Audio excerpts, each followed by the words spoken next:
last time I was here, I think I gave a bit of a potted history of the festival. I thought what I do tonight is just tell you a little bit about what the festival will be screening this year. And I've actually brought along a few films. Some examples of what we'll be screening at the festival this year. For those of you who don't know, I run the London International Animation Festival. This is our 13th year, so it has been going quite a long time now.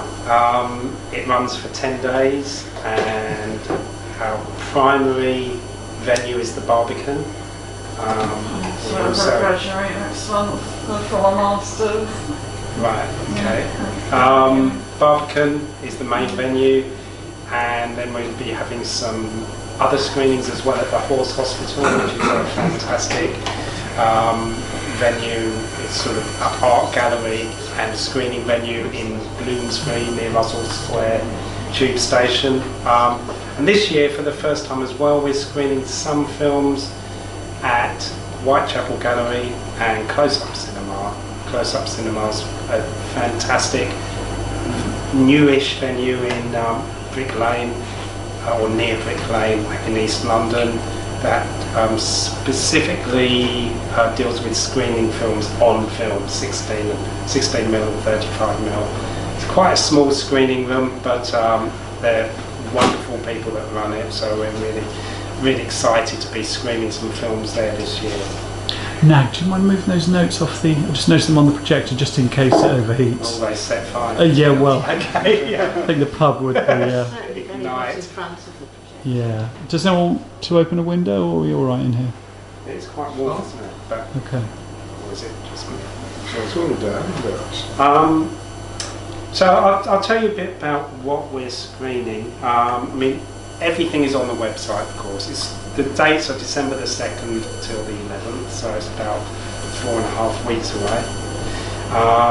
We'll be essentially we screen around about 2,500 mainly short films from all around the world.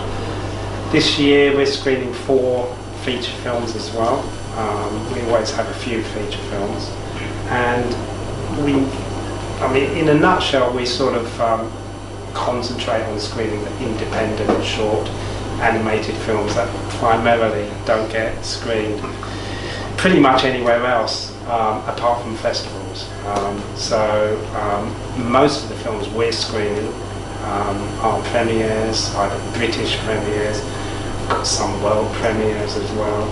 Emma's film screening at our festival, that's a fantastic example of the type of stuff that we will be screening.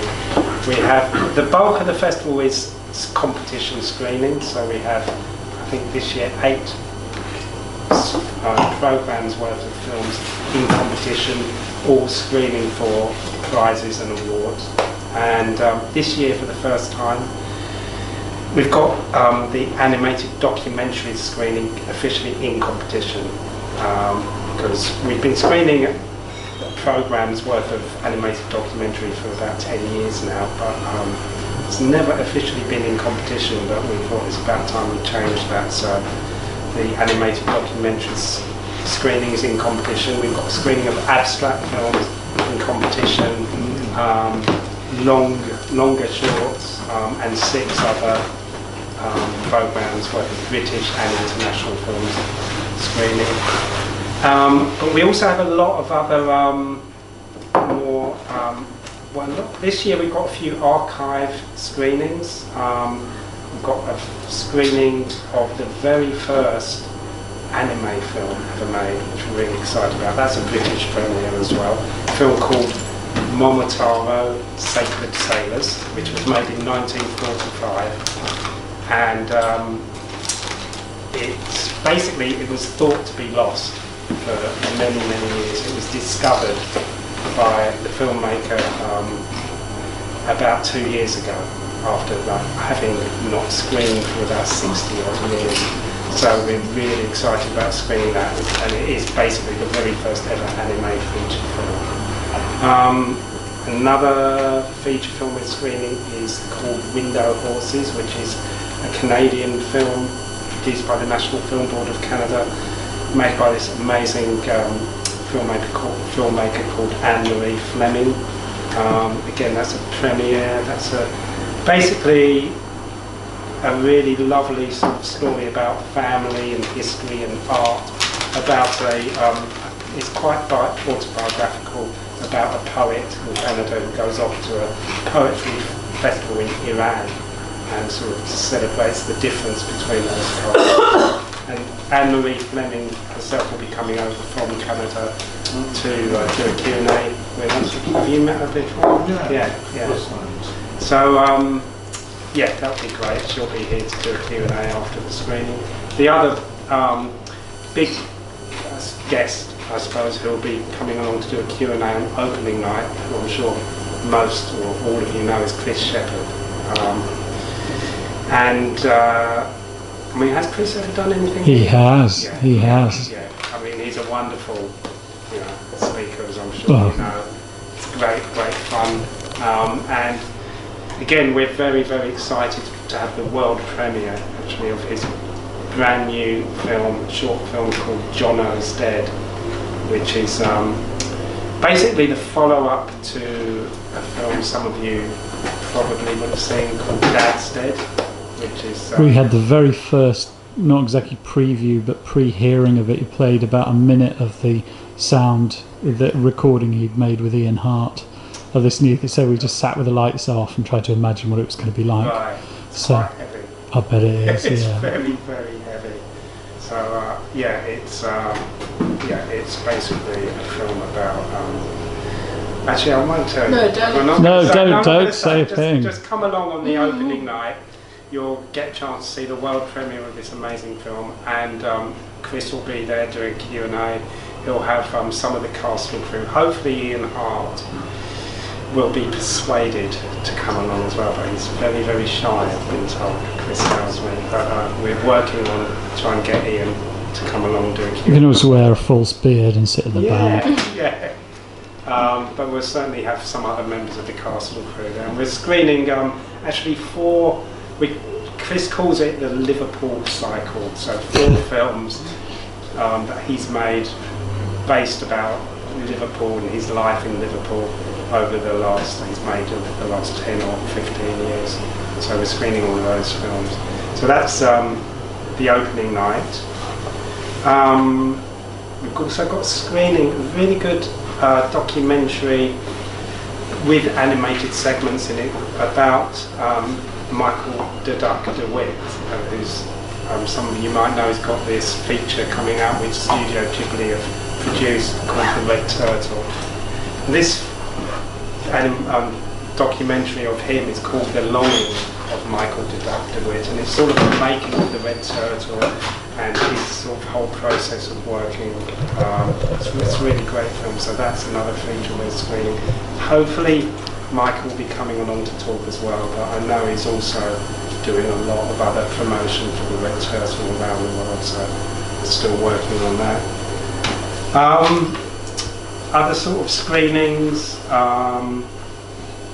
We've got a screening of 1930s and 40s Disney shorts, actually, which have all been restored to 35mm, we've been working on getting hold of those for about 18 months. So it's been a sort of long-term project, liaising with millions of people at Disney to get hold of that. And Have they been giving you good funding? yeah. They've been great. I mean, we had to jump through quite a lot of hoops to get hold of those films and to actually be able to screen them.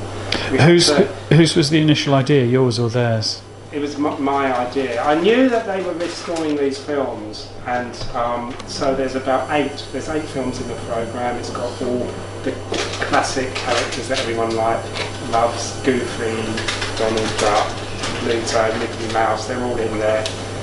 So 8 short films from the 1930s. So I knew they were restoring them to original 35mm, so I've been sort of been in touch with them for about 2 years now about getting hold of them. So that's the first time. But I think I've only screened around the world in 3 other festivals, so we've got them. Sort of they look amazing. I mean, I've seen the tests. Saw a test of them yesterday actually at the park, and they look absolutely amazing. From the prints. From the print. Brilliant. 35mm, yeah. So they're. So they haven't thrown away their 35mm. No. Oh, the Barbican. No. The Barbican do screen. That's good, isn't it? Yeah, absolutely. No, we're. I mean, not many people do screen from 35mm.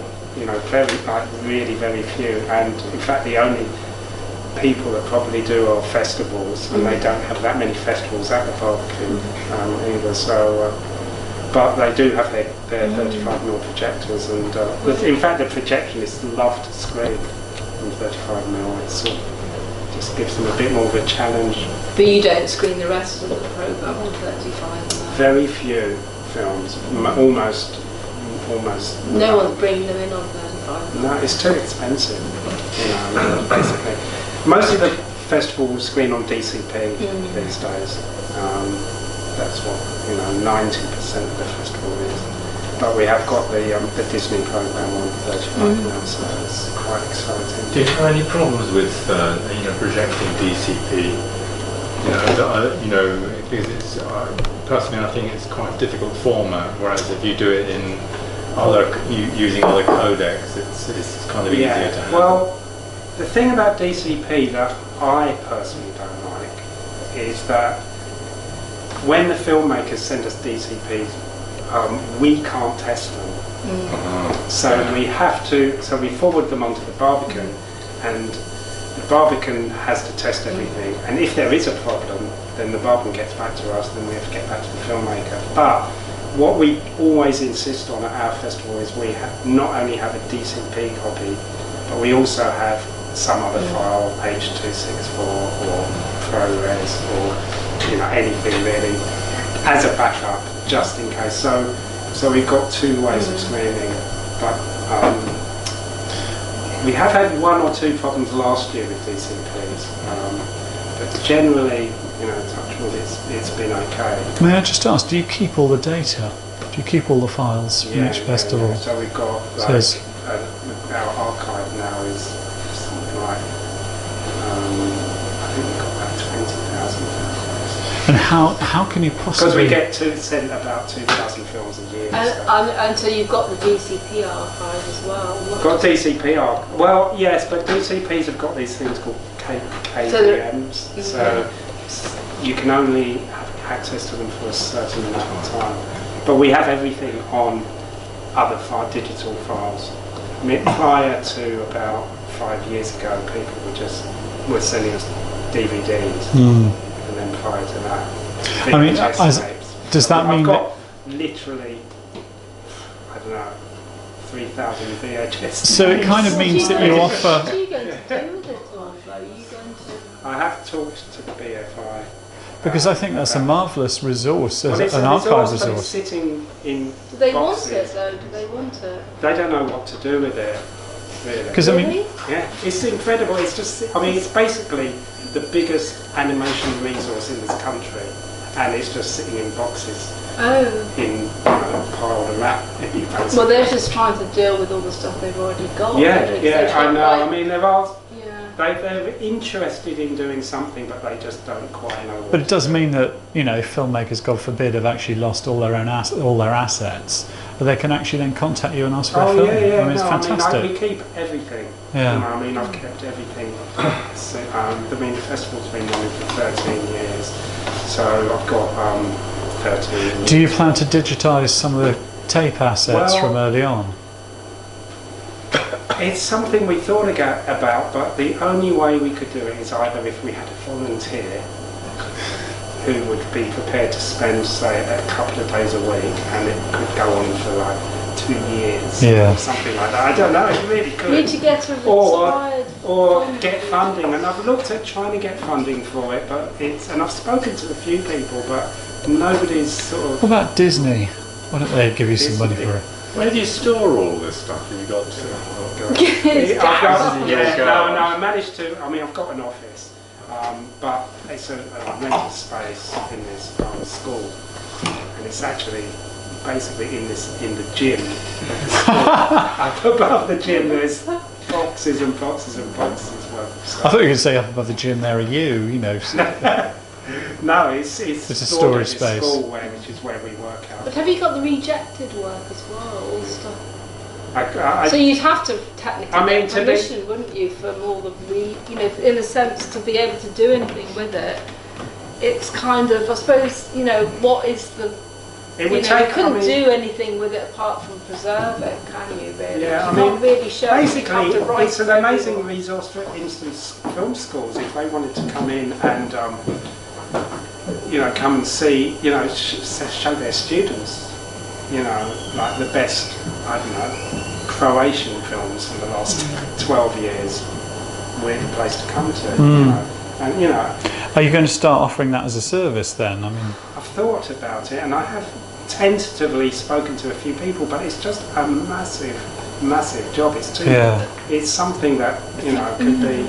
I mean, I spend all my time just putting the festival together. And Yeah. as soon as one festival's over, I have to basically forget about what I've screened and go on to the next. I mean, I already know because we work in tandem with the Melbourne International Animation Festival. They're our sister festival in Australia. They screen in June, so they have about 5 or 6. They're 5 or 6 months ahead of us. I know that the day after our festival starts, I've got a hard drive waiting for me with 700 films on to watch for 2017. So I'll have a week's rest and then I'll start watching those films. How much of it is 2K ratio of 2K to 4K? Of work that's being submitted to the festival. 2K. Is it all 2K, or are you noticing it sort of moving to 4K? I haven't really noticed much moving to 4K. You're the only person who works in 4K. Well, Well done. I don't know. Yeah. No, But, no, I mean, few people seriously, work if you've in got 4K. some ideas, I mean, it is an incredible resource, but the thing is, as well, if for somebody to actually get involved with it, I would have to be a big part of it because I'm actually the only person that knows what's in those boxes to some extent and where things are and how my sort of weird labelling system works. I wonder whether the British Library might be interested. Maybe Richard Wright's the guy to talk to. Richard Wright, I know Richard quite well. Because he's been doing he does know. I don't know if he knows He's very quite- interested in archiving as well. He did a little thing about archiving a few months ago. I'm sorry to chase things along, but we're going to have to start showing work. Yeah, I'll screen to film. I don't know if there's any squeamish people here, but I've got a very rude film I'd like to screen. Is anyone going to be offended if I show a very rude Japanese short film? It's just one of the films. It's just one of the films I really like. It's by you might even know this filmmaker, very young filmmaker called Kawako Sabuki, and this particular film is called Don't Tell Mum. And it's just a great film. We're screening this in our late night bizarre session. I'd like to screen that, and I'll screen a few more.